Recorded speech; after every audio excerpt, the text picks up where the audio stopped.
At 11:14 last night, inside the United States Senate chamber, a room that has witnessed impeachment trials, declarations of war, the censure of Joseph McCarthy, and the confirmation of every Supreme Court justice in American history, something happened that has not occurred in the way it occurred last night in the 249-year history of this republic.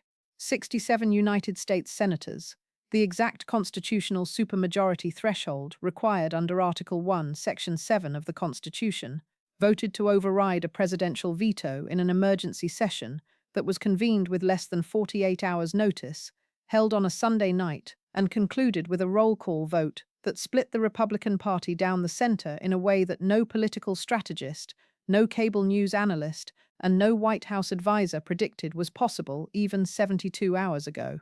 Not 66 senators, not 65 with a promise to flip, 67, the precise, mathematically exact number required, with not a single vote to spare on the Republican side. And when the presiding officer led that final tally into the official record at 11:14 p. Eastern Time, Donald Trump lost something that no executive order can restore, that no Truth Social post can undo, and that no threat to primary a sitting senator can reverse: the functional power of the presidential veto on matters of national security. I need you to stop whatever you are doing right now. I need you to understand the weight of what I am about to tell you, because this is not a symbolic gesture. This is not a protest vote. This is not political theater orchestrated for cable news clips.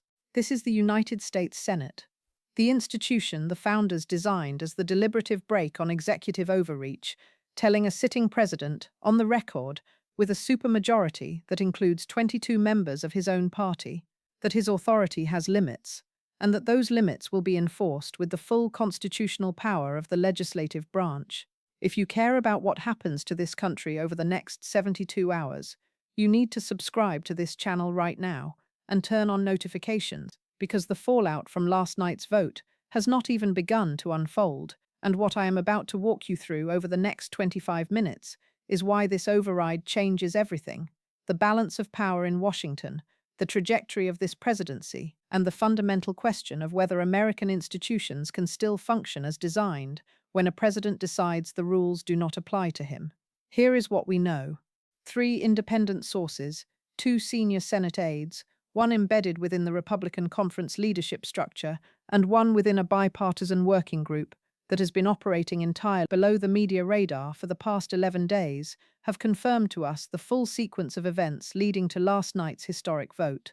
Additionally, multiple people briefed on the private deliberations, including individuals with direct knowledge of phone conversations between Senate Majority Leader John Thune and at least 4 Republican senators previously considered unshakable Trump loyalists, are telling us that this override was not spontaneous, was not impulsive, and was not a reaction to any single event. It was a coordinated, meticulously orchestrated, institutional response to what these senators described internally, in their own words, according to a source who was present during the key planning meetings, as a constitutional red line that had been crossed. According to the official Senate roll call record, which was published to the Congressional Record at 11:31 p. and is now publicly accessible through Congress, 22 Republican senators crossed the aisle to vote with all 45 Democrats and both independents. 22 Republicans. I am going to walk you through who they are, why they did it, and what it means. But first, one more piece of evidence that shows just how deep this coordination ran.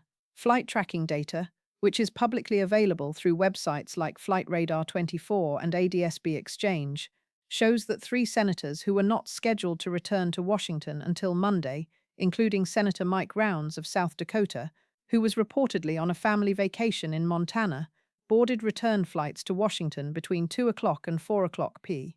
yesterday afternoon, hours before the emergency session was publicly announced at 5:15 p. That means they knew, they had been called. The machinery was already in motion before a single American citizen outside the Senate had any idea what was about to happen. Based on 2 decades of covering congressional procedure and institutional conflict at the highest levels, my assessment is that what occurred last night represents the single most significant congressional assertion of independent authority against a sitting president since the passage of the War Powers Resolution over Richard Nixon's veto in 1973. Former Senate historian Richard Baker, who served in that capacity for over 3 decades, told reporters within hours of the vote that he could not identify a comparable emergency override session in modern legislative history. Constitutional law professor Lawrence Tribe of Harvard Law School wrote immediately after the final tally that this was a moment where the institution remembered its purpose. And Jonathan Turley, the conservative legal analyst who has defended broad executive authority in virtually every constitutional dispute of the past 2 decades, acknowledged on his blog before midnight that the override was procedurally unimpeachable and constitutionally unassailable. That is not a partisan chorus. That is a cross-ideological legal consensus that what happened last night was both legitimate and historic. Now let me walk you through exactly how we arrived at this moment, because the timeline matters enormously. And what most Americans do not yet understand is that the seeds of last night's vote were planted precisely 11 days ago in a private meeting that received almost zero media coverage. Take yourself back to Wednesday, January 29th, because that is the day the dominoes were set up, even though no one would tip them for another 11 days. On that Wednesday afternoon at approximately 3:40 p.m. the United States Senate passed the National Security Appropriations Act by a vote of 78 to 19, 78 votes. That is a massive, overwhelming bipartisan margin, the kind of margin that in normal times would be considered veto-proof by any reasonable political calculation. The bill contained $86.4 billion in combined funding covering 3 critical national security areas, military readiness provisions that the Pentagon had been formally requesting for 14 months, including equipment modernization and troop support programs that the Joint Chiefs had publicly testified were essential, critical infrastructure, cybersecurity upgrades that the intelligence community had flagged as urgent following 3 major state-sponsored breaches in 2024 that compromised systems at the Department of Energy, the Federal Reserve, and a classified military communications network, and a package of Allied support commitments that had been painstakingly negotiated with NATO partners over 9 months of diplomatic engagement. This was not a pet project. This was not a wish list. This was the national security establishment of the United States military, intelligence, and diplomatic, telling Congress that these provisions were necessary for the defense of the country and its allies. And 78 senators agreed, including 31 Republicans. The House had passed a companion version 4 days earlier by a vote of 294 to 141, with 63 Republican House members voting yes. By every metric, historical precedent, procedural legitimacy, bipartisan support, this legislation had earned its passage. And then on Friday, January 31st, Donald Trump vetoed it. The veto message, which ran 14 pages and was officially filed with the Secretary of the Senate at 6:12 p.m., a Friday evening filing, the classic Washington maneuver for burying news you hope nobody notices over the weekend, cited what Trump called excessive spending, unnecessary foreign entanglements, and provisions that he claimed undermined presidential authority over military deployment decisions. On the surface, these objections sounded like standard conservative fiscal and executive authority arguments, but here is what most people do not know, and this is the detail that changes the entire calculation of everything that followed. 3 sources with direct knowledge of the internal White House deliberations leading to the veto decision told us that the veto had almost nothing to do with the overall substance of the bill. According to these sources, Trump's decision was driven primarily, almost exclusively, by a single provision buried on page 614 of the 847-page bill.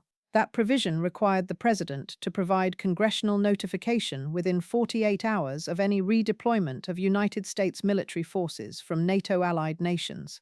48 hours, not congressional approval, notification, telling Congress what he was doing after he had already ordered it. Trump viewed even this modest transparency requirement as a direct assault on his authority, specifically because, and this is what the sources emphasized, he had been privately discussing with his trade team the possibility of using the threat of withdrawing U.S. forces from Germany and Poland as leverage in upcoming trade negotiations with the European Union.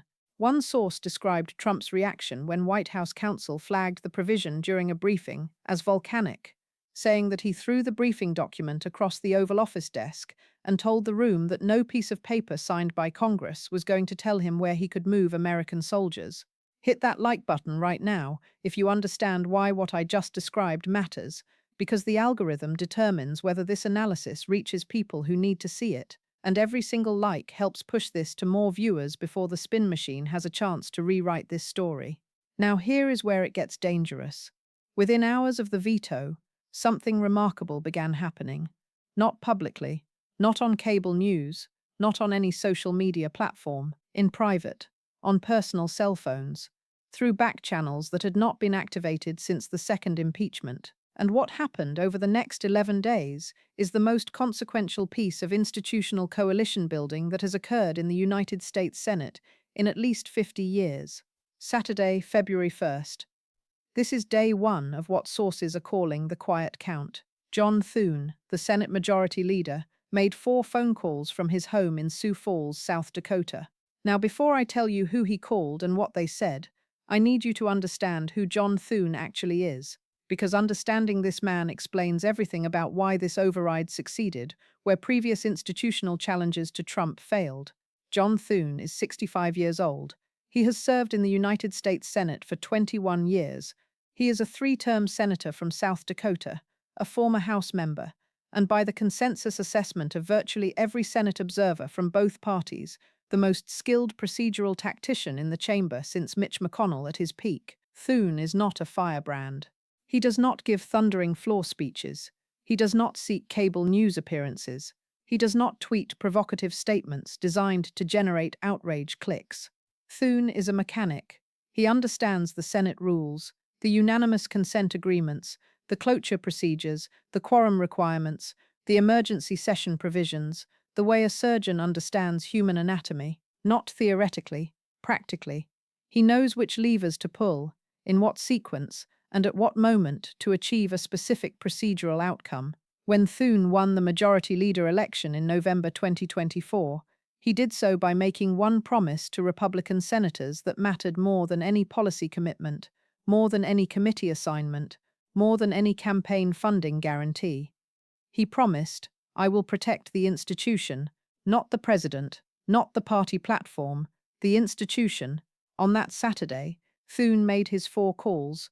We know this from 2 independent sources who were briefed on the substance of those conversations within hours.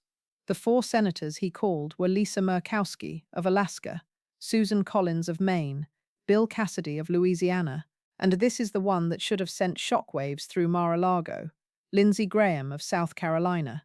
Let me tell you about Lindsey Graham for a moment, because his involvement in this coalition is the single most significant indicator of how deeply the political ground has shifted beneath Donald Trump's feet. Lindsey Graham defended Trump through 2 impeachment proceedings. He went on national television hundreds of times over 8 years to carry water for this president. He once warned Republicans that if they tried to destroy Trump, they would themselves be destroyed. Graham was the loyalists' loyalist, the man who subordinated every previous principle, immigration, foreign policy, judicial philosophy, to the gravitational pull of Trump's political dominance.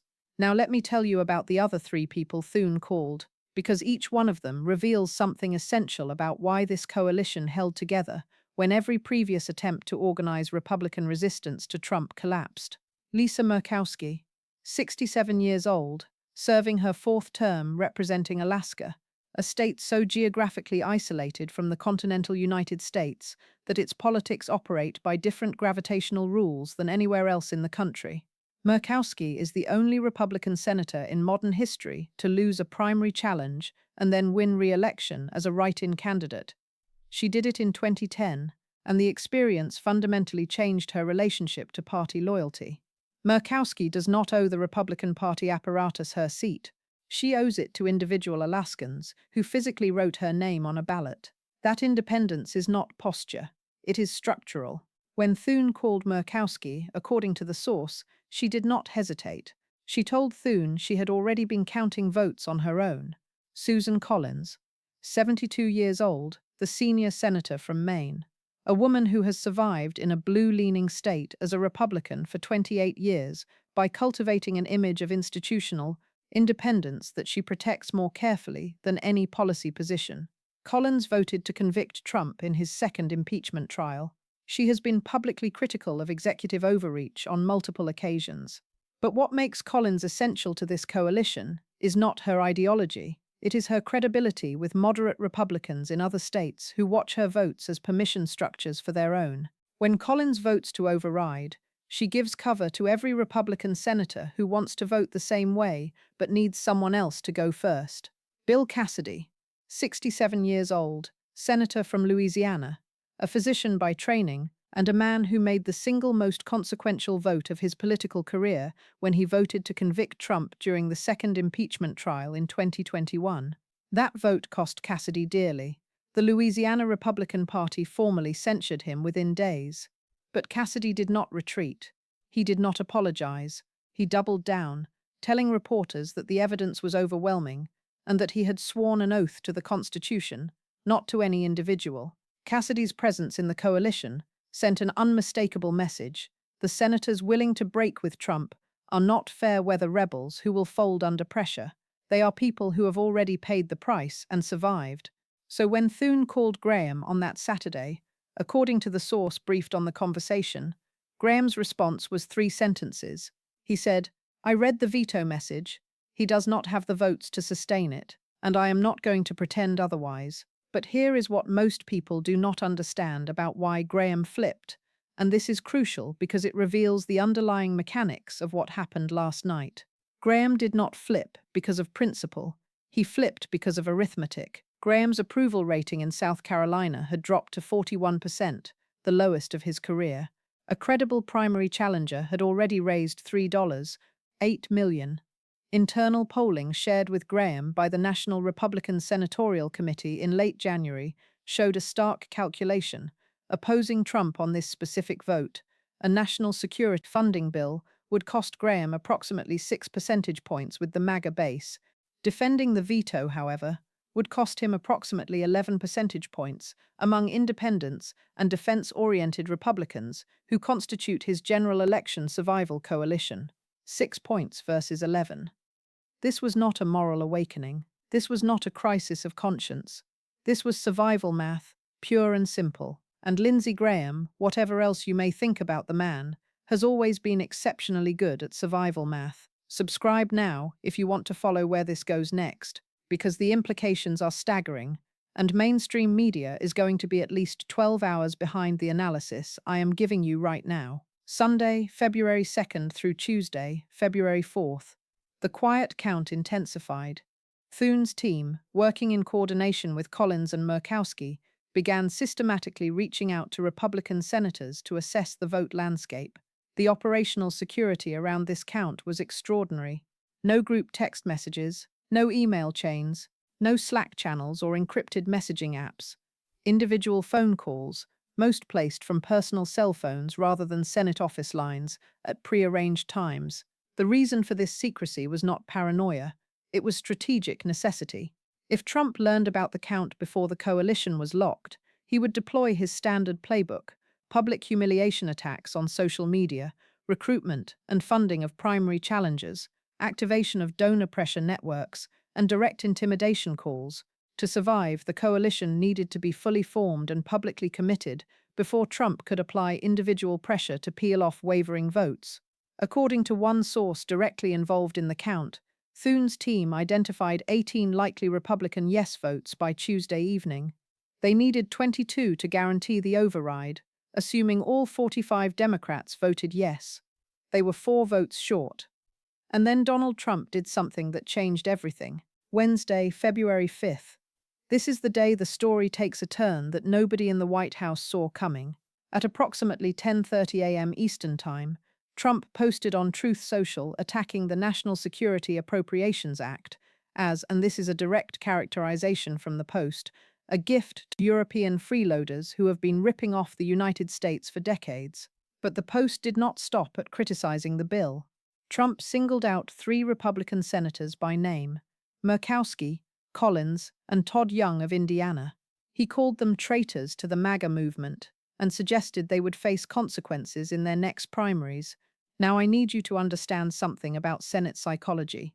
because this is the piece that most political analysts, most cable news pundits, and certainly everyone inside the Trump White House completely failed to grasp. When a president publicly attacks 3 senators by name for considering a vote against him, the effect is not limited to intimidating those 3 individuals. Every senator who is privately weighing a break with the president watches that attack and immediately asks one question: am I next? And when the answer is yes, when they know from the quiet count conversations that they are already on record as likely override votes, when they know their name is on a list that will eventually reach Trump's desk, when they know the attack is coming, whether they vote yes or no, the calculus flips entirely,